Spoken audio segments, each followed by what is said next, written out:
SDG কিন্তু কোনো charity না। এসডিজি অলরেডি বিল্ট ইনটু বিএনপির ইলেকশন ম্যানিফেস্টো। তার আগে তো জিয়া রহমান সাহেব, বেগম খালেদা জিয়া, উনি তো বলেছেন অনেকে, ওনাদের কাজগুলোর অনেকগুলো এসডিজির অংশই ছিল। এসডিজি বাস্তবায়ন এবং সময়সীমা, সীমাবদ্ধতা এবং এটা বাস্তবায়ন এই পর্যন্ত যা হচ্ছে একটা মিশ্র একটি অবস্থানে আমরা আছি, এবং এটার এখান থেকে কোথায় যাব সেটা হচ্ছে আজকের মূল্যবান বিষয়। আমরা প্রথমে এসডিজি বাস্তবায়নের জন্য একটা মানসিক মনস্তাত্ত্বিক ব্যাপার আছে। আমরা সেই জায়গায় আছি কিনা। এখানে একটি এসডিজি বাস্তবায়নের পেছনে যে মনস্তাত্ত্বিক যে একটা দিক আছে, একটা হচ্ছে কর্মকাণ্ড প্রণয়ন এবং বাস্তবায়ন। তার জন্য একটা মানবিক সরকার থাকতে হয়। তো আমি অন্তত এটা নিশ্চিতভাবে বলতে পারি যে একটা নির্বাচিত সরকার নয়, একটা মানবিক সরকার তারেক রহমানের নেতৃত্বে পরিচালিত হচ্ছে, সেটা নিশ্চিতভাবে বলতে পারি আমি। এবং ইতিমধ্যে আমার এগুলো এক্সপ্লেন করারও দরকার নেই, আপনারা প্রতিফলন দেখতে পাচ্ছেন। একটা কঠিন অর্থনৈতিক প্রেক্ষাপটে যেই প্রকল্পগুলো নেওয়া হয়েছে, কঠিন অর্থনৈতিক, আমার চেয়ে এই পেইনটা আর কেউ কিছু বুঝবে না। এই যে বাজেট করতে গিয়ে এই অর্থনৈতিক পরিচালনায় যে যে সমস্যাগুলোর সম্মুখীন আমরা হচ্ছি দৈনন্দিন বিষয়ে, এরকম একটা কঠিন সময়ে যে প্রকল্পগুলো নেওয়া হয়েছে, আমি প্রকল্প বলার দরকার নাই, ফ্যামিলি কার্ড, কৃষক কার্ড, প্রচণ্ড সবগুলো কিন্তু সামাজিক মেজর পরিকল্পনা, প্রকল্প সবগুলো সামাজিক বিবেচনায় নেওয়া হয়েছে। বাংলাদেশের একেবারে নিম্ন আয়ের মানুষ, তাদেরকে নিয়ে বিবেচনার মধ্যে করা হয়েছে। আমাদের প্রতিবন্ধী ভাই বোনেরা যারা আছেন তাদেরকে মাথায় রেখে করা হয়েছে। হত দরিদ্র মানুষগুলো বাংলাদেশের, রুরাল বাংলাদেশে যারা আছে তাদেরকে মাথায় রেখে করা হয়েছে। এবং এতগুলো এত রিসোর্স অ্যালোকেশন একটা এরকম কঠিন সময়ে ওই প্রকল্পগুলোর জন্য একটা সহজ বিষয় নয়।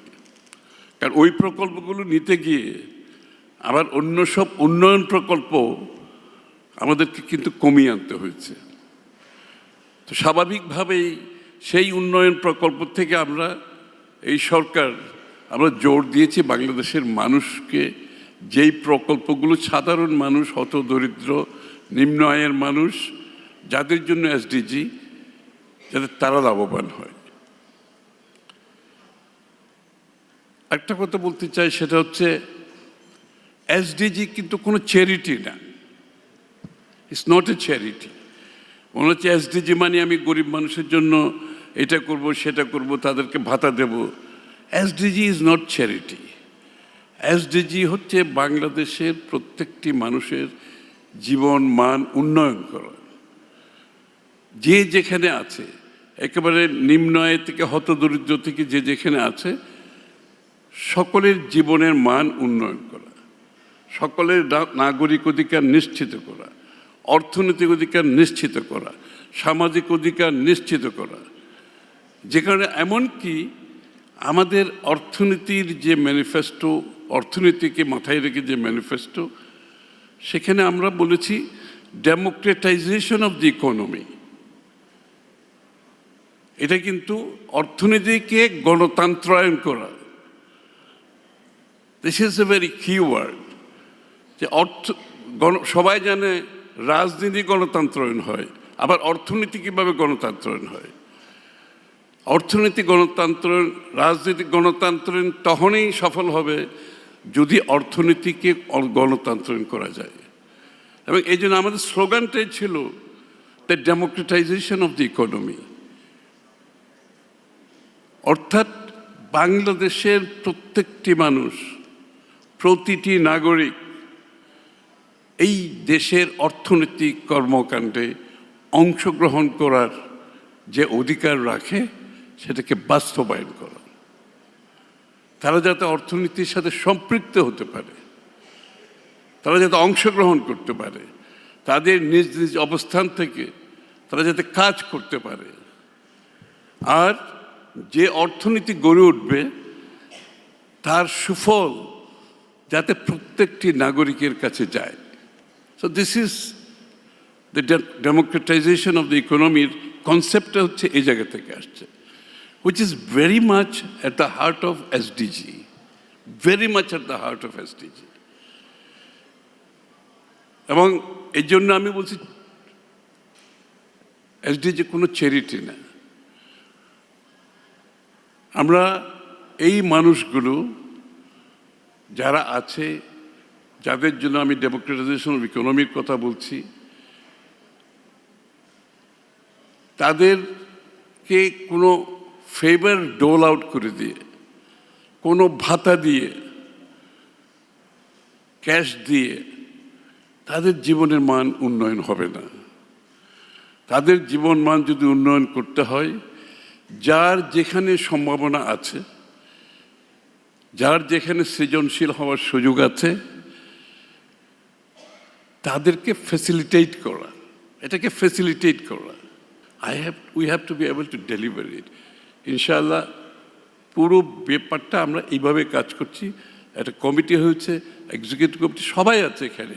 এখানে ডিজাইনাররা আছে কমিটিতে, এই কমিটিতে আপনার এনজিওরা আছে, এখানে ইনপুট যারা ডেলিভার করতে পারে তারা আছে, সবাই এই কমিটিতে কাজ করছে। এবং ওই আমাদের যারা কি বলে বিবি রাসেল, উনি অনেক কাজ করেছেন ইয়ের উপরে, আমাদের তাঁতের উপরে, এরকম সবাইকে আমরা ইনভলভ করেছি এবং সবাই মিলে আমরা কাজ করছি। সরকার একা না, সরকার একা এটা বাস্তবায়ন করতে পারবে না, এখানে অনেক দিক আছে এই কাজগুলো। সো আমি যেটা বলছি যে এসডিজি অলরেডি বিল্ট ইনটু বিএনপির ইলেকশন ম্যানিফেস্টো। তার আগে তো জিয়া রহমান সাহেব, বেগম খালেদা জিয়া, উনি তো বলেছেন অনেকে, ওনাদের কাজগুলোর অনেকগুলো এসডিজির অংশই ছিল। বাট এসডিজি হিসেবে আমরা ওইভাবে ইয়ারমার্ক করে বলি না যে এটা এসডিজি, এটা এসডিজির বাইরে। কিন্তু পুরো বিএনপির যেটা ম্যানিফেস্টো ইশতেহারের মধ্যে, এটাই যদি আমরা 100% বাস্তবায়ন করি, তাহলে এসডিজি পরিপূর্ণভাবে পালিত হবে।